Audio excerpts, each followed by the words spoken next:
இது மகிமை நேரம்.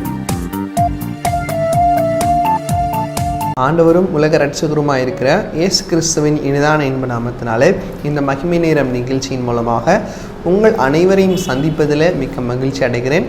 ஆண்டவர் பாராட்டின இந்த மேலான கிருபைகளை எண்ணி ஒவ்வொரு நாளும் தேவனை நான் ஸ்தோத்திரிக்கிறேன். இந்த மகிமை நேரம் நிகழ்ச்சி நிச்சயமாக உங்களுடைய வாழ்க்கையில் பிரயோஜனமாக இருக்கும் என்று சொல்லி நான் ஆண்டவருடைய சமூகத்தில் நான் விசுவாசிக்கிறேன். பிரியமானவர்களே, இந்த வாரத்திலும் கூட ஒரு முக்கியமான காரியத்தை குறித்து நாம் தியானிக்க இருக்கிறோம். ஆம் பிரியமானவர்களே, ஒரு ரொம்ப முக்கியமான காரியம். நம்முடைய வாழ்க்கையில் இந்த காரியம் இல்லை அப்படின்னா நம்ம இல்லவே இல்லை. இந்த ஒரு சின்ன காரியம் இல்லை அப்படின்னா, இல்லை சின்ன காரியம் இல்லை, இந்த ஒரு பெரிய காரியம் இல்லை அப்படின்னா நம்ம வாழ்க்கையில் எதுவுமே இல்லை. இன்னைக்கு அதை தான் தியானிக்க இருக்கிறோம். என்ன என்று சொல்லி யோசித்து கொண்டிருக்கிறீங்களா? உங்களுடைய வேதாகமத்தை 1 கொரிந்தியர் 15வது அதிகாரம் 10வது வசனத்துக்கு நேராக திருப்புங்க. அந்த காரியம், அந்த பொக்கிஷம் அங்கே தான் அடங்கி இருக்கிறது.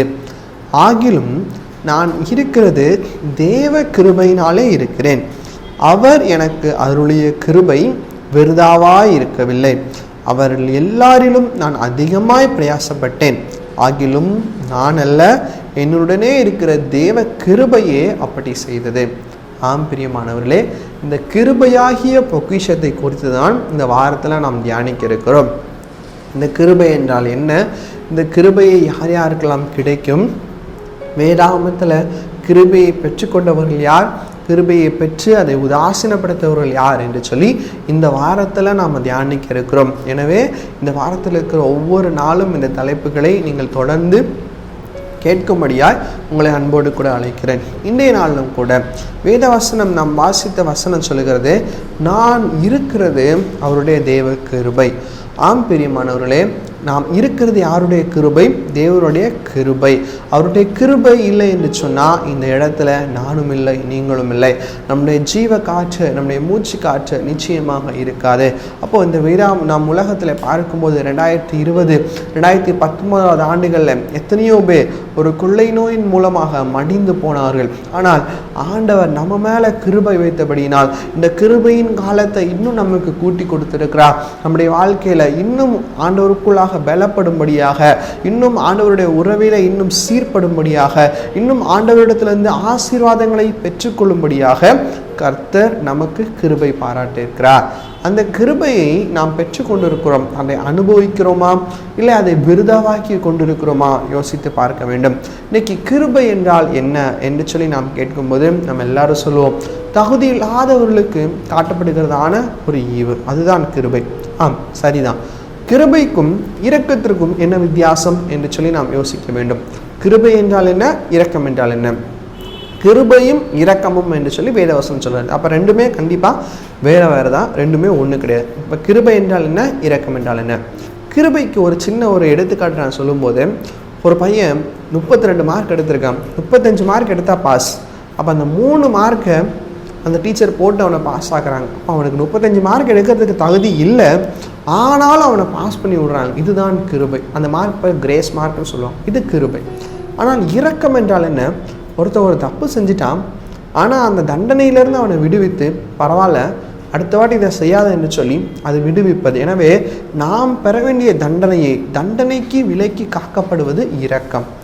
ஆனால் தகுதியற்ற நமக்கு காட்டப்படுவது கிருபை. இன்னைக்கு இந்த கிருபையை ஒவ்வொரு நாளும் ஆண்டவர் புதிய புதிய கிருபைகளை இலவசமாய் கொடுத்து கொண்டிருக்கிறார். ஆனால் அந்த கிருபைகளை நாம் எப்படி அனுபவிக்கிறோம்? அந்த கிருபையை எந்த விதத்தில் நம்ம பயன்படுத்துகிறோம்? நம்ம சரியாக பயன்படுத்துகிறோமா, இல்லை தவறாக பயன்படுத்துகிறோமா? யோசித்து பார்க்க வேண்டும். புலம்பல் 3:22 சொல்லுகிறது, நான் நிற்பதும் நிர்மூலமாகாதிருப்பதும் அவருடைய சுத்த கிருபை. இன்னைக்கு நான் ஒரு இடத்துல நிற்கிறேன் அப்படின்னு அது அவருடைய கிருபை. ஒருவேளை நம்ம யோசிக்கலாம், நான் அப்படி இருந்திருப்பேன், இப்படி இருந்திருப்பேன். ஆனால் நம்ம மனசு சொல்லணும், நீங்கள் இருக்கிறதே சுத்த கிருபையினால. ஆண்டவருடைய கிருபை இல்லைன்னா ஒரு நொடி பொழுது நமக்கு இல்லை. அப்போ இன்னைக்கு அவருடைய கிருபைக்காக நம்ம நன்றி செலுத்த வேண்டும். ஒரு நிமிஷம் கூட நமக்கு கர்வமோ, ஒரு நிமிஷம் கூட நமக்கு பெருமையோ ஆட்கொள்ளக்கூடாது. ஏனென்று சொன்னால் ஆண்டவருடைய கிருபை மாத்திரமே நமக்கு இதை தந்தது. மேலாக இருக்கிறவனை தாளாக்குவதுக்கும் கீழே இருக்கிறவனை மேலாக்குவதும் அவருடைய கிருபையினால் முடியும். இன்னைக்கு ஒருவேளை கர்வம், ஒருவேளை பெருமை நமக்குள்ளாக ஆட்கொள்ளுமானால் அது நம்மால் ஒன்றுமே செஞ்சிருக்க முடியாது. ஆண்டவருடைய கிருபை மாத்திரம் தான் என்பதை நாம் உணர்ந்து கொள்ள வேண்டும். ஆண்டவருடைய சமூகத்தில் நான் ஒப்பு கொடுக்கணும், ஆண்டவரே உடைய கிருபை இல்லை, நான் எனக்கு ஒன்றுமே இல்லை சுவாமி. கலாத்தியர் 1:15 சொல்லுகிறது, தாயின் கருவிலே கிருபையினால் அழைத்த தேவன். பாருங்க, அந்த கிருபை இன்னைக்கோ நேத்தோ எனக்கு கிடைக்கல. நான் தாயின் கருவில உருவாகிறதுக்கு முன்பதாகவே உங்களை கிருபையினால் ஆண்டவர் அழைத்து தெரிந்து கொண்ட தேவன். இன்னைக்கு அந்த தேவன் உங்களிடத்துல பார்த்து சொல்லுகிறான், நான் உன்னை அப்படி அழைத்தேன், ஆனால் அந்த கிருபையை நீ எப்படி பயன்படுத்துகிறாய் யோசித்து பார். நான் உன்னை எப்படியோ வைக்கணும்னு நினைச்சேன், ஆனால் அந்த கிருபையை நீ பயன்படுத்துகிறாயா சிந்தித்து பாருங்க. ரோமர் 3:24 சொல்லுகிறது, இலவசமாய் நீங்கள் பெற்ற இந்த கிருபை விலை கிரயம் கொடுத்து நாங்கள் வாங்கவில்லை. இந்த கிருபை நமக்கு இலவசமாய் கிடைத்தது. இலவசமாய் கிடைத்ததுனால் என்னவோ நம்ம இந்த கிருபையை அநேக நேரத்தில் போக்கடித்து கொண்டிருக்கிறோம். இந்த கிருபையை அநேக நேரத்தில் நம்ம விருதாவாக்கி கொண்டிருக்கிறோம். ஆனால் ஆண்டவர் சொல்லுகிறார், விருதாவாய் நீ விடுவதற்கு நான் உனக்கு இந்த கிருபையை கொடுக்கவில்லை, போக்கடிப்பதற்கு அந்த கிருபையை கொடுக்கவில்லை. இலவசமாய் பெற்ற இந்த கிருபையை நீ ஆண்டவருடைய சமூகத்தில் உண்மையும் உத்தமமாய் நீ செலவழிக்க வேண்டும். உண்மை உத்தமமாய் இந்த கிருபைக்கு ஏற்றபடி நீ நடப்பாயானால் ஆண்டவருடைய பார்வையில கனமான வாழ்க்கையை, கனமான காரியத்தை நீ பெறுவாய் என்று சொல்லி கர்த்தர் சொல்லுகிறார். இந்த வசனம் சொல்லுகிறது, யாருக்கு ஆண்டவர் இந்த கிருபையை கொடுக்கிறார்? ஒருவேளை நம்ம யோசிக்கலாம், எனக்கும் ஆண்டவர் கிருபை கொடுக்கிறாரா? தாயின் கருவில் உருவாகும் முன்னே கிருபை கொடுத்திருக்கிறா, இலவசமாய் கொடுத்திருக்கா, எனக்கு ஆண்டவர் கிருபை கொடுக்கிறாரா? ஆமா, ஆண்டவர் சொல்லுகிறார். 103 சங்கீதம் 11வது வசனம், 17வது வசனம், 18வது வசனம் சொல்லுகிறது, ஆண்டவருக்கு பயப்படுகிறவர்களுக்கு அவர் கிருபை. அவர்கிட்ட கிருபை வாங்கணும் அப்படின்னா ஒரே ஒரு தகுதி நமக்கு இருக்கணும். ஆண்டவர் யாரெல்லாம் தனக்கு பயந்து நடக்கிறாங்களோ அவங்களுக்கு கிருபை கொடுக்கிறார்.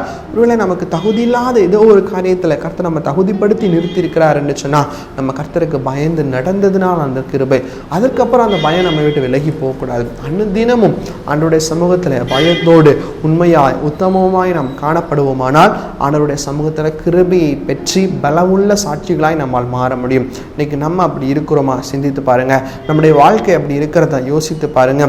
அநேகருக்கு இந்த கிருபை கிடைக்கிறது இல்லை. ஆனால் ஆண்டவர் நமக்கு இந்த கிருபை கொடுத்திருக்கிறான்னு சொன்னால் நாம் விசேஷித்தவர்கள். ஒருவேளை நம்ம யோசிக்கலாம், ஆண்டவரை பற்றி அறியாதவர்களுக்கும் இந்த கிருபை கொடுக்கப்பட்டிருக்கிறது, அவர்களும் அன்றாக இருக்கிறார். ஆனால் ஆண்டவர் சொல்கிறார், நீங்கள் விசேஷித்தவர்கள், விசேஷித்த கிருபையை ஆண்டவர் உங்களுக்கு கொடுக்கிறார். இந்த விசேஷித்த கிருபையை நீங்கள் பெற்றுக்கொள்ள திராணி உள்ளவர்களாய் மாற்றும்படி ஆண்டவர் நாம் ஒவ்வொருவரையும் அழைக்கிறார்.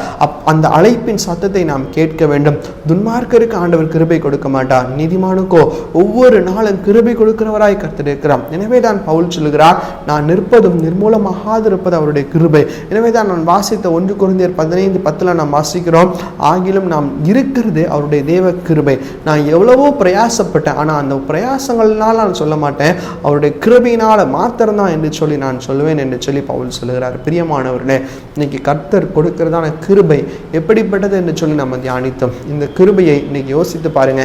எந்தெந்த விதத்தில் ஆண்டவர் உங்களுக்கு கிருபை கொடுத்தும் அந்த கிருபையை பயன்படுத்தாதபடிக்கு விலகி கொண்டிருக்கிறோம், எந்தெந்த விதத்தில் அந்த கிருபையை நம்ம போக்கடித்து கொண்டிருக்கிறோம் சற்று யோசித்து பார்ப்போம்.